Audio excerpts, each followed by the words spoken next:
Welcome to the Deep Dive. Today we're unraveling a really intriguing puzzle. Hmm. Is the significant movement of Malaysians to Australia primarily about ambitious individuals, chasing dreams? Or Right. does it tell a more complicated story, maybe about system exploitation? It's a great question. Yeah, we're taking a deep dive into this whole multifaceted phenomenon of Malaysian migration. We'll explore the interplay between, well, legitimate hopes and these reports of visa abuses. And we've got quite a bit to draw on historical data, current stats, academic research. Exactly. And our mission, as always, is to pull out the most important nuggets of knowledge and insight for you. Basically a shortcut to being really well informed on this. So let's unpack this. Okay, so this journey for many Malaysians, it actually has incredibly deep roots. Right. When you look at the historical context, their presence in Australia goes back much further than most people probably realize. Really? How far back? We're talking documented Malay arrivals as early as 1826. Initially as indentured laborers, even some convicts. Then by the early 1900s, Malay laborers were, a presence in pearling in agriculture. Uh-huh. Of course, growth was severely limited for a long time by the Immigration Restriction Act of 1901, the White Australia policy. Ah, yes. But that started to change, really change, after its repeal in 1973. And wasn't the Colombo Plan a big catalyst there? Brie? Back in the 50s. Absolutely. Yeah, the Colombo Plan really opened doors for student migration. It sponsored thousands of Asian students. And Malaysians specifically. About 4,000 Malaysians came through that program. And what's really interesting, like you said, is how many of them chose to stay afterwards. Right, they put down roots. Exactly. Laid the foundations for the communities we see now. So that early groundwork really shaped today's demographics, didn't it? It's remarkable, Oh. yeah. By 2021, the Malaysian-Australian population hit 165,600. That's significant. And it grew to over 180,000 by 2023. But if you look closer, it's not like a uniform group. There's a striking demographic skew. Well, back in 2006, get this, 70.2% of Malaysia-born Australian residents claimed Chinese ancestry. 70%. Wow, compared to Malaysia itself. Yeah, where it's only about 22.9% of the population. And Malay ancestry among this Aussie group, only 17.6%. Indian, just 5.2% in 2021. That's a huge difference. It extends to religion, too. Only about 7% of Malaysia-born Australians are Muslim, even though Islam's the majority religion in Malaysia. So what are the dominant groups then? Well, no religion is quite high, 24.1%, Buddhism at 23.8%, and Christianity was 35.8% back in 2016.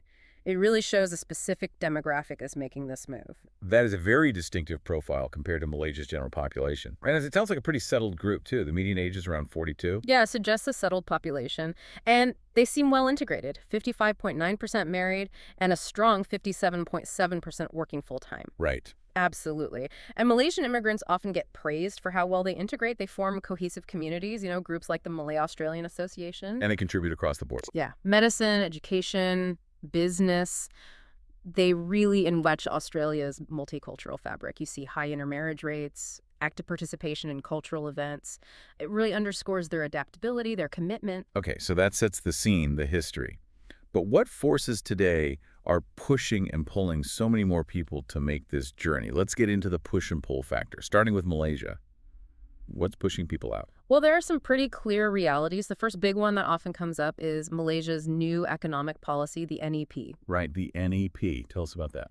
Introduced in 1971, the aim was to reduce poverty and sort of restructure society by favoring Bumiputera, that's Malays, and indigenous groups through quotas, education, jobs, business. Okay, quotas. Yeah. And while the intention might have been, equity, it's been widely criticized for creating inequalities for the non-Bumiputera groups, particularly Chinese and Indian Malaysians. Ah, so an unintended consequence. You could say that. What started as a policy to lift one group became, kind of paradoxically, a key driver pushing some of Malaysia's brightest, especially minorities, out of the country. They're seeking more meritocratic opportunities elsewhere. And it's not just about those specific policies, is it? I saw something about wages. That's a huge factor. Research from Bank Negara Malaysia, their central bank, indicates Malaysian workers have been systematically underpaid for decades. Systematically underpaid. Yeah, receiving the lowest compensation for equivalent productivity levels in the region. That creates a powerful, powerful economic incentive for skilled people to leave. It's deeply structural. So what else is fueling this? beyond economics and policy. Well, there seems to be a broader dissatisfaction. We're talking high cost of living, persistent unemployment or underemployment, low-paying jobs. Okay. Then there are social problems, a perceived lack of safety and security, maybe health hazards, and dissatisfaction with the education system, too. People mention teacher-centered approaches, restricted academic freedom, that sort of thing. That sounds like a lot of pressure building up. Yeah. And the data shows the impact, right? Losing skilled workers. Oh, absolutely. Malaysia loses a staggering 5.5% of its skilled workforce every year. 5.5%. Annually. That's nearly double the global average. Yeah. And most are skilled professionals, right? In their prime productive years. Wow. That's a serious brain drain. You have to wonder about the long-term cost for the country. It's significant. Now, flip that coin. Australia offers a deeply compelling set of pull factors. Right. The flip side. What makes Australia so attractive? Well, the obvious one is economic opportunity. High living standards, plenty of jobs, and much higher wages.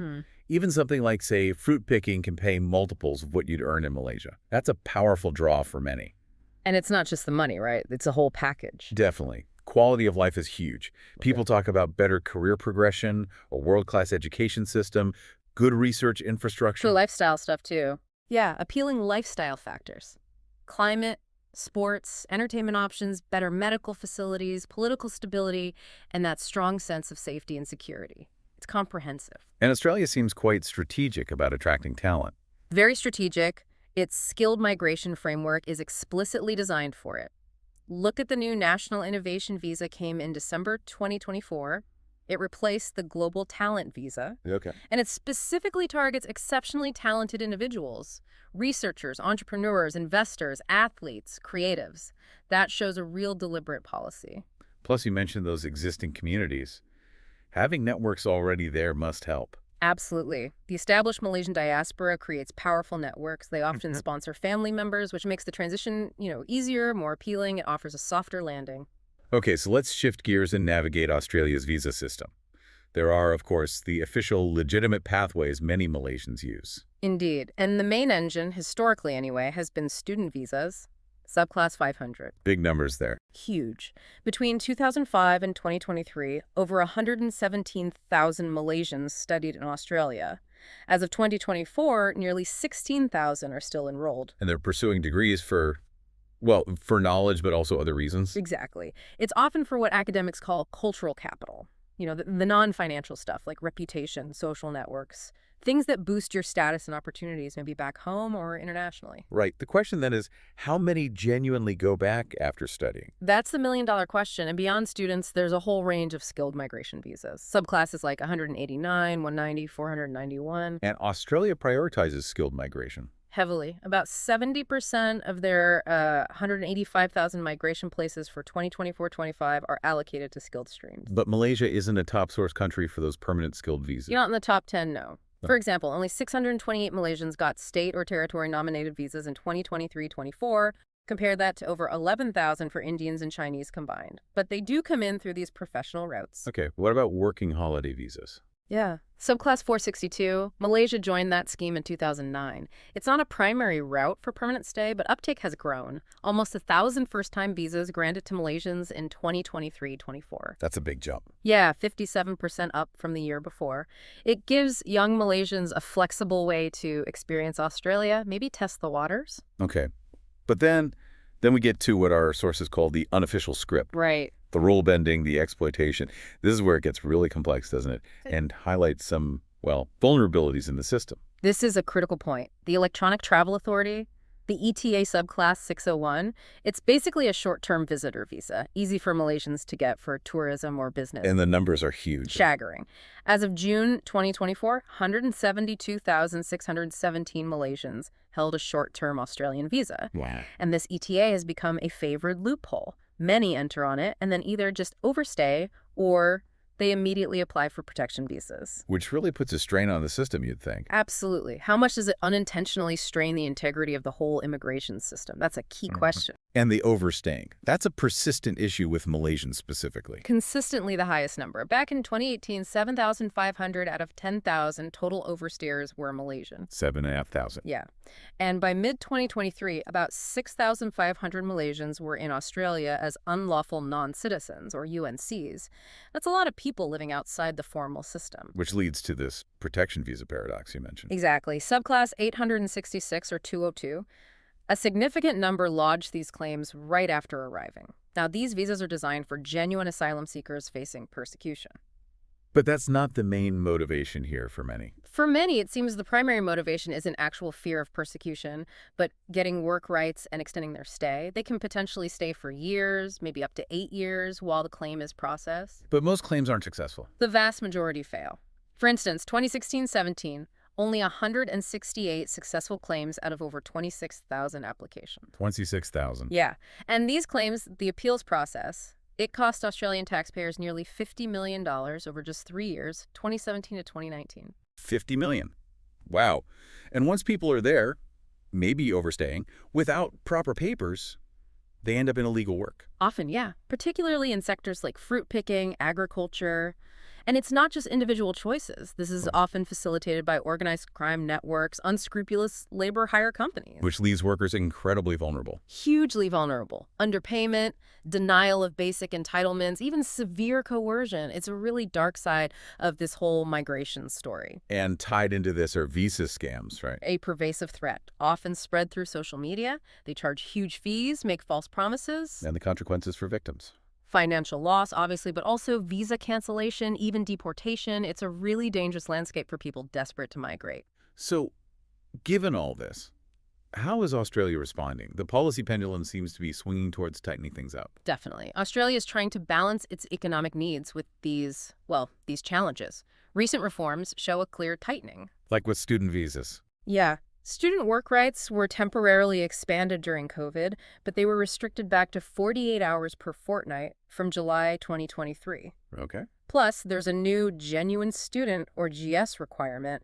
It replaced the old Genuine Temporary Entrant, or GTE, system. Aimed at making it tougher. The idea is a more rigorous assessment of whether someone's really coming to study, not just using it as a backdoor to work. And there was a big change this year, wasn't there, about applying onshore? Huge change. From July 1, 2024, if you're in Australia on a visitor visa or a temporary graduate visa, you can no longer apply for a student visa while you're still in the country. You have to leave first. That closes a big pathway. A significant one. Plus, there's a planned cap on international student numbers, 270,000 per year from January 2025. And they've increased the financial proof needed from students to nearly AUD 30,000. So it's getting harder and more expensive. Effectively raising the bar for who they want to attract, yes. And for skilled workers, too. Yeah. Salary thresholds are up. They are. To manage demand and ensure migrants meet economic needs, the minimum salary for temporary graduate visas went up to AUD 70,000 in July 2023. 70,000. Yeah. And employer-sponsored visas, 186s, 494s, they now have a new core skills income threshold of AUD 76,515. These are pretty substantial hurdles. So policy changes on one hand, what about enforcement?